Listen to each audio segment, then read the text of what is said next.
Hi guys, it's Jaden. Welcome back to my channel. On today's video, I'm going to talk about a couple subjects, questions in regarding to uh, health crash, anxiety, and stress management.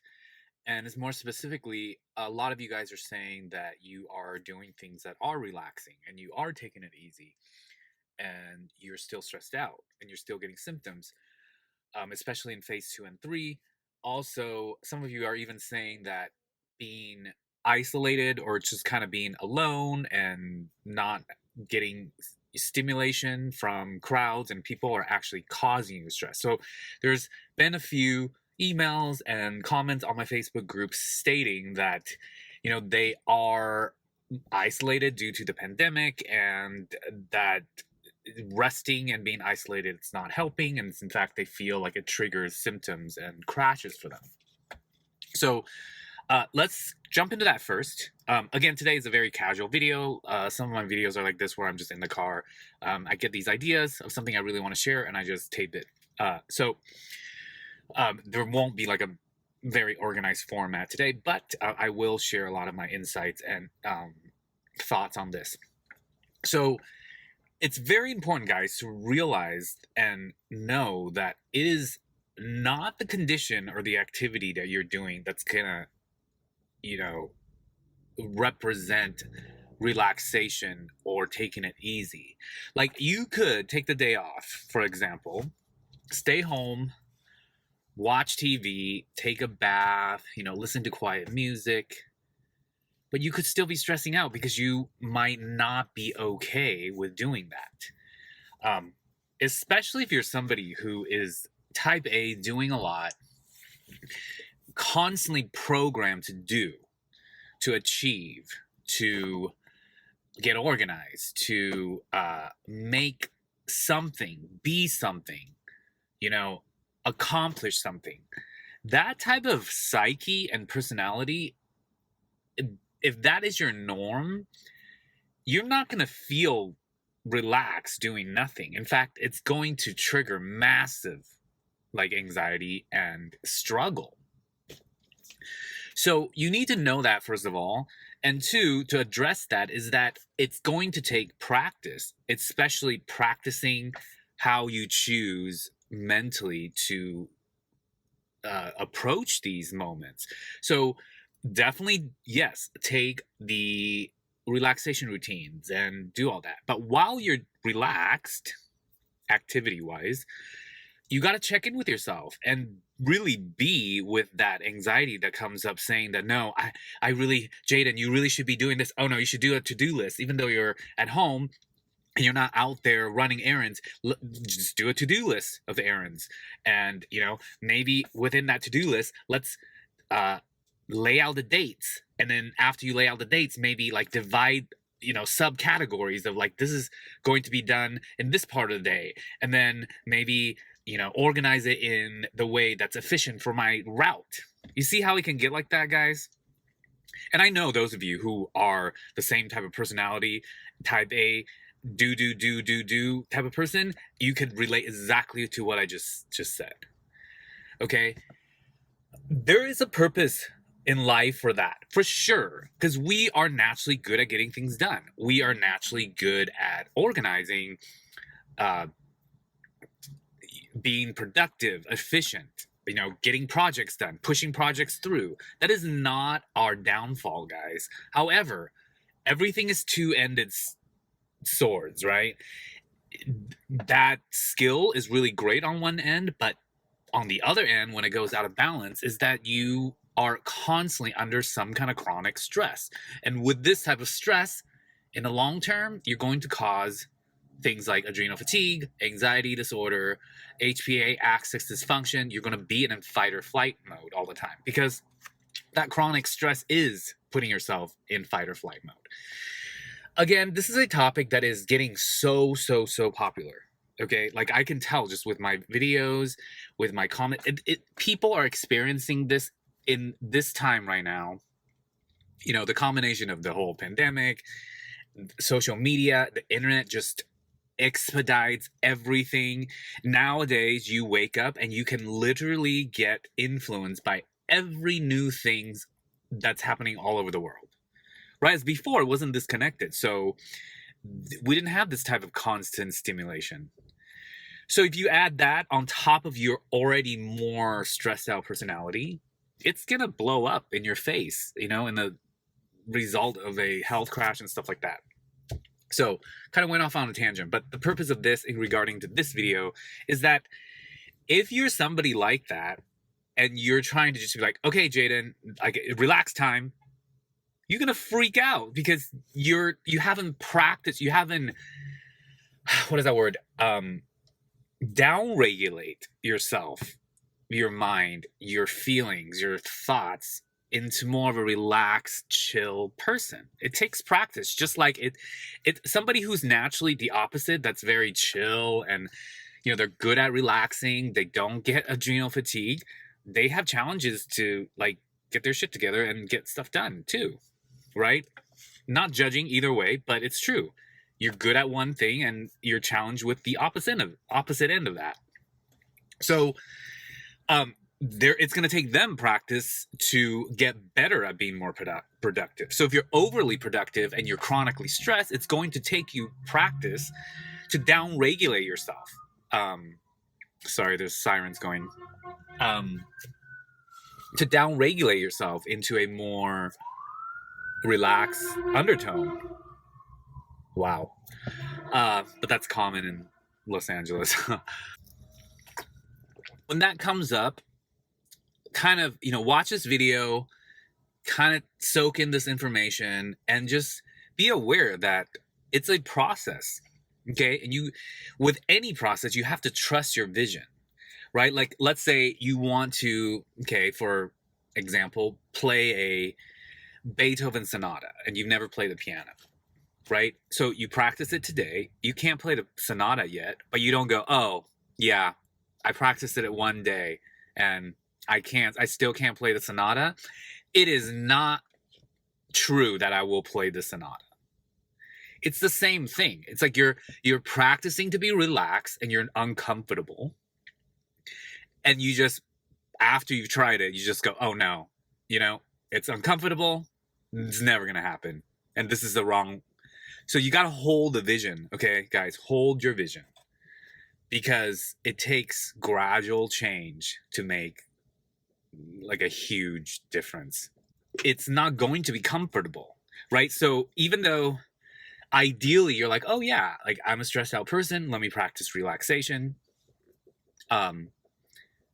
It doesn't mean that as you're going forward with it, it's going to feel like smooth and comfortable, because you're practicing something that isn't natural to you. So it's normal, and give yourself some credit. Like, hey, this is a tough transformation. So it's going to take some time. It's going to take some acceptance. It's going to take true unconditional self-love to say, like, I'm okay right now. Even though things aren't perfect, I'm moving through it, and I'm heading to a direction that I desire more to be overall. Okay, guys, again, that ties into this whole extreme thing. Like, if it's not extremely perfectly organized and the way you want, then it's like, done with that. That's part of the personality of the type A. You can't shoot for the stars, then it's like, I don't want to cuss, but then it's like, F it. Don't want anything to do with it.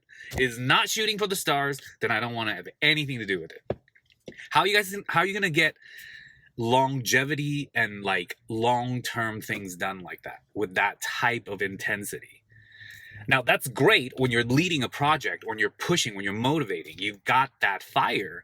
But guys, we got to go through life and gather more tools so that you're just a more well-rounded person on both ends.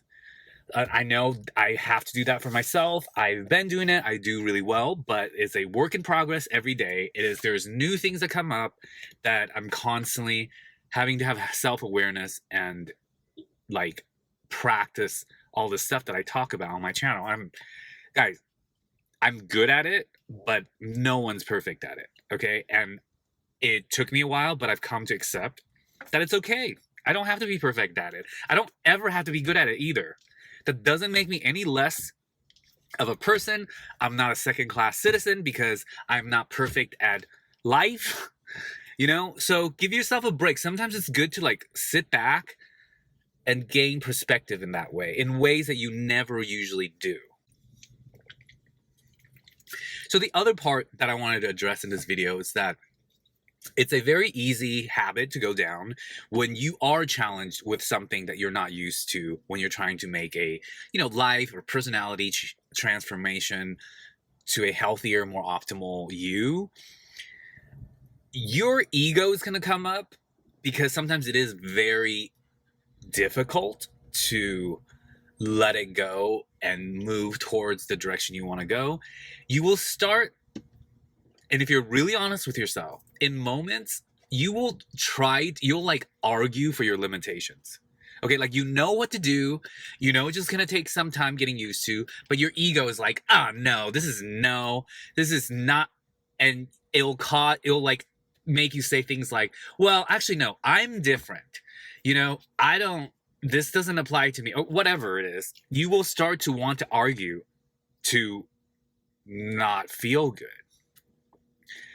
And that is not a fun route to go down, because you're just gonna, like, you're just pushing against what's helping you and making up mind circles with yourself to convince yourself, or your ego is trying to convince yourself that this isn't working because, for whatever reason, like because it's not working out instantly, or because it takes some adjusting, whatever it is, or if it's just really uncomfortable, like what we said earlier about practicing to be a down-regulating,